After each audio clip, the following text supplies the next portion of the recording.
Monseigneur, chers confrères, chers amis, chers pèlerins, Dieu de justice ou de miséricorde? Je ne sais pas si vous vous rappelez, peut-être les gens d'un certain âge, des anciennes retraites paroissiales, que ce soit par des Montfortins, peut-être des Oblats ou des rédemptéroristes qui montaient en chair, qui le premier jour de la retraite envoyaient tout le monde en enfer. Puis après ça, tranquillement, on les faisait sortir de l'enfer. Dieu de justice ou de miséricorde. Si vous voulez, pour voir clair un peu là-dedans, on va plonger dans la Bible. On l'a déjà fait avec Saint Paul. On va plonger dans la Bible, je vais vous dire pourquoi. Parce qu'il y a comme une ambiguïté dans la Bible. Dans ce sens que dans la Bible qui a été écrite en hébreu, il y a deux mots qui parlent de la justice de Dieu. Pourquoi deux mots? Parce qu'il y a deux réalités. Le premier mot, c'est le mot, attendez un peu que je... Oui, le mot mishpat. Mishpat. Ça veut dire le gouvernement de Dieu. Dieu est juste dans le gouvernement qu'il fait de la terre. Dans la Bible, le grand danger, le grand ennemi, c'est le chaos. Et c'est pour ça, dans le récit de la création, Dieu commence par faire reculer le chaos. Au commencement, dit la Bible, tout est chaos. Hein? Il y a d'un coup la terre, l'eau, tout est mêlé. Dieu fait reculer le chaos. Ça, c'est la première justice. C'est la justice qui met de l'ordre. Ça va? OK? Il y a une deuxième justice de Dieu. Et le terme hébreu, c'est tzedaka. Tzedaka. Pas obligé de retenir ça, mais c'est complètement différent. La tzedaka, ça veut d'abord dire la loyauté de Dieu.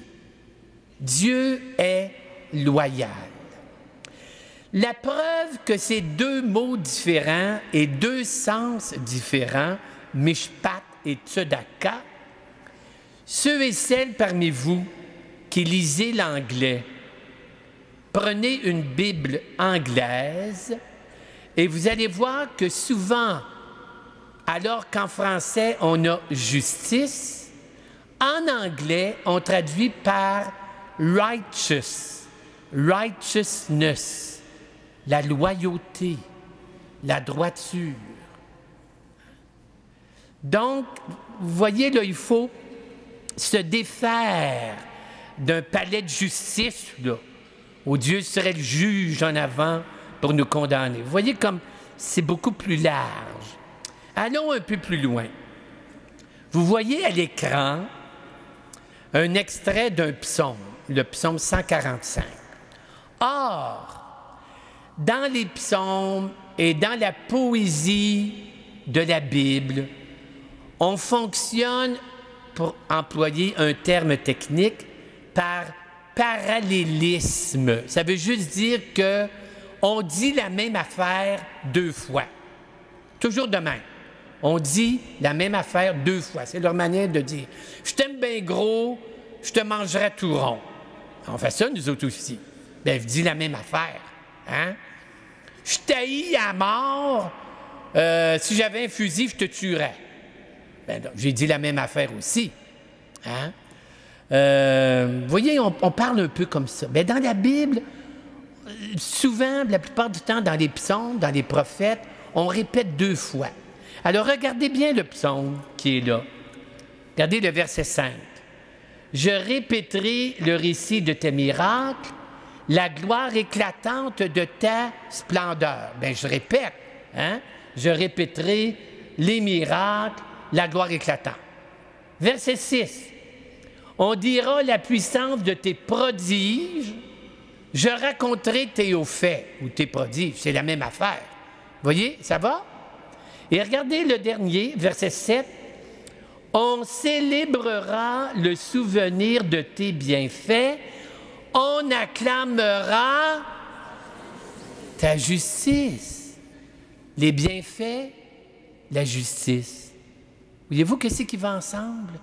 Un autre exemple, vite, vite, vite, dans le prophète Isaïe, je pourrais en donner plusieurs, j'en retiens un. Le Seigneur m'a revêtu de l'habit du salut, ils m'ont habillé du manteau de la justice.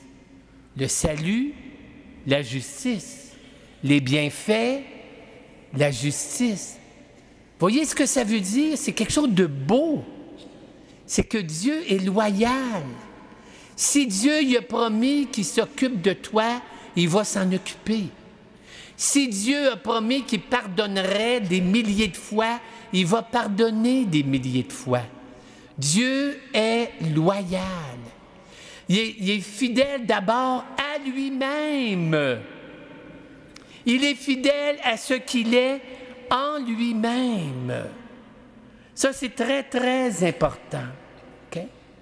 Vous avez ça, il y a une scène très forte dans l'Évangile, le bon larron, on l'a vu tantôt, hein, qui dit « Seigneur », qu'est-ce qu'il dit? « Pardonne-moi ». Non.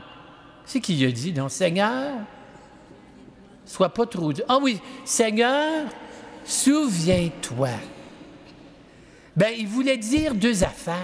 « Souviens-toi de moi, je suis un pauvre pécheur. » Mais aussi, « Souviens-toi de ce que tu es. » Le Dieu juste, le Dieu loyal, qui est fidèle à lui-même, un Dieu généreux et un Dieu qui pardonne.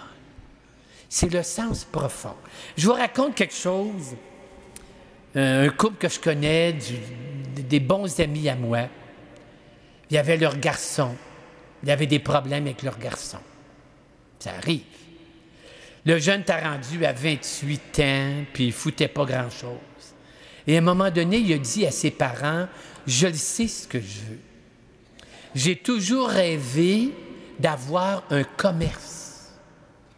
J'aimerais avoir un magasin d'articles de sport. » Ils ont dit, « T'es sérieux? » Il a dit, « Oui, oui, oui. » Alors, ils ont fait faire un bac, ou en tout cas des études en management.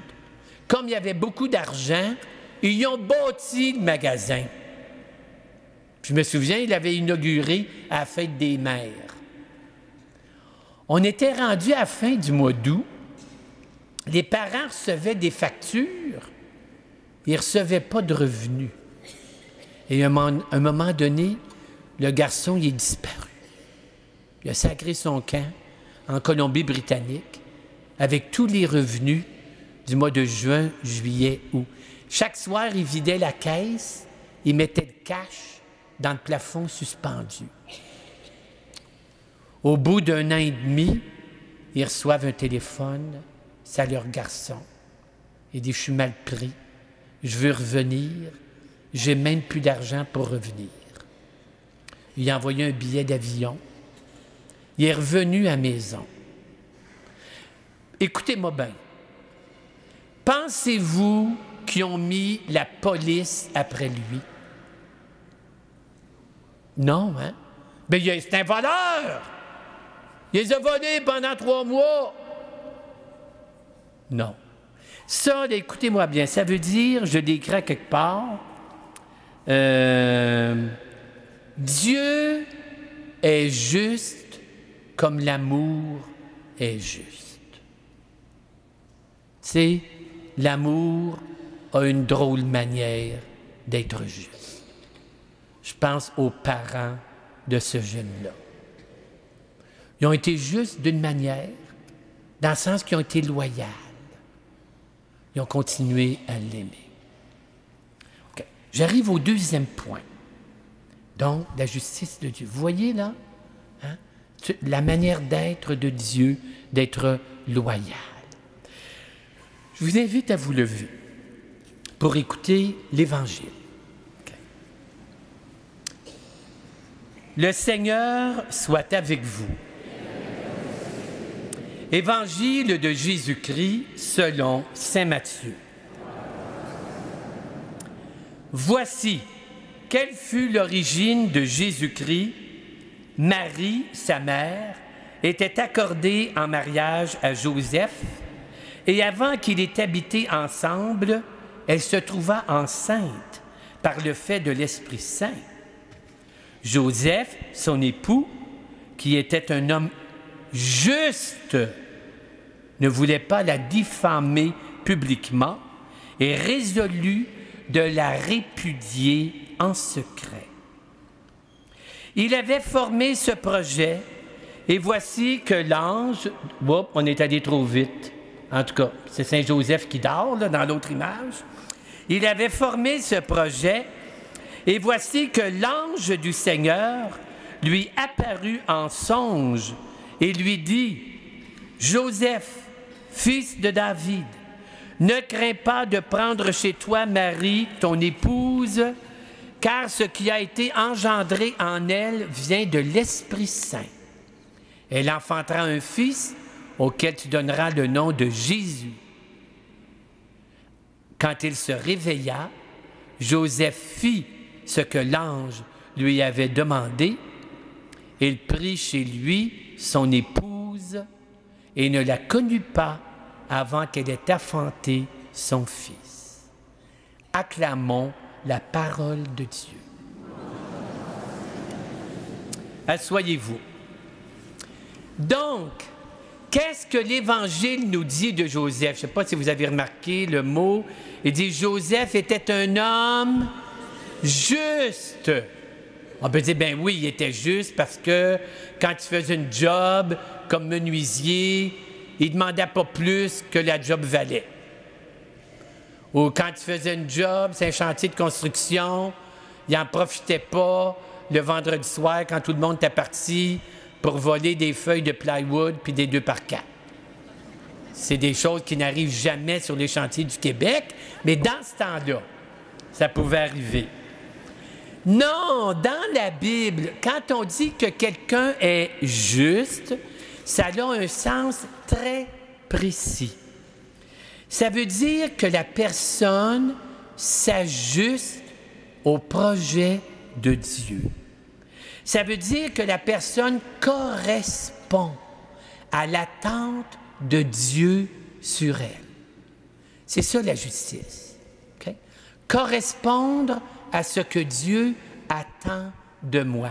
Or, pour Joseph, être juste, c'était suivre la loi de Moïse, qui disait qu'une femme adultère, fallait la lapider, en tout cas au moins s'en débarrasser. Alors Joseph, il veut être juste, il veut correspondre au projet de Dieu, puis il y a la loi de Moïse. Et là, l'ange, vous voyez en haut à gauche, l'ange intervient. Et Joseph découvre une autre justice. La vraie justice maintenant, écoutez bien, c'est d'accueillir le mystère qui est en train de s'opérer dans la Vierge Marie. Le mystère du Fils de Dieu dans notre chair. Voilà la nouvelle justice. Si je veux être juste, si je veux correspondre au projet de Dieu sur moi, je regarde Marie.